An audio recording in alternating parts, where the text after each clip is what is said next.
He's a genius mathematician from the earliest years. He more or less invents maths from scratch on his own. So in that sense, he's born to do the new science. But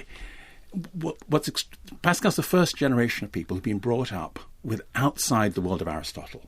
Right through the Middle Ages, philosophy is Aristotelian philosophy. The world is a finite world. Pascal is brought up where the whole Aristotelian sense of the order of the universe has been destroyed. And what you're going to replace that with is entirely up for grabs. It's a world of uncertainty that he's born Fundamentally, into. why is it destroyed? It's destroyed by the telescope. It's destroyed by the recognition that you cannot place limits upon the world. In the world, the crystalline spheres that Aristotle had believed had shaped the world, no longer there.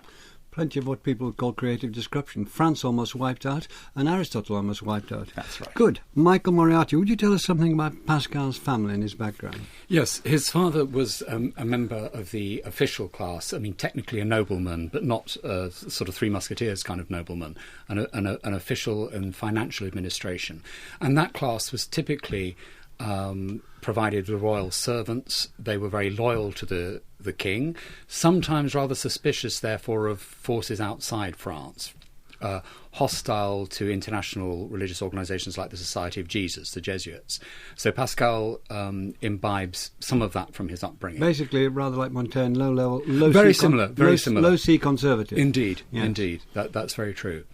From his father, he obtains a sort of remarkable education, which is a kind of non-education. He never goes to school.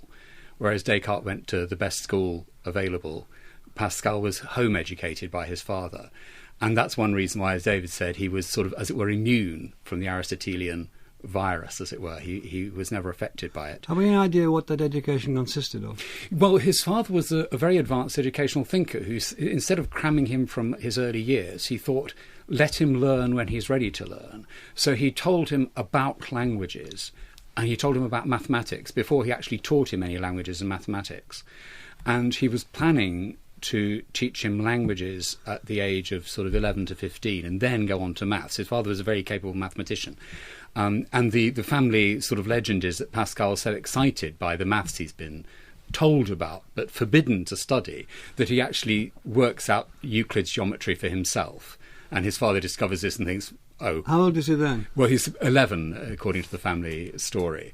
So his father has an incredibly strong intellectual and religious influence on his life as well. Because it's when his father has had an accident and has broken his leg that his being treated by a couple of surgeons who were of the Jansenist wing of the Roman Catholic Church, and that's what leads to the family's sort of conversion to that particular spirit of Christianity.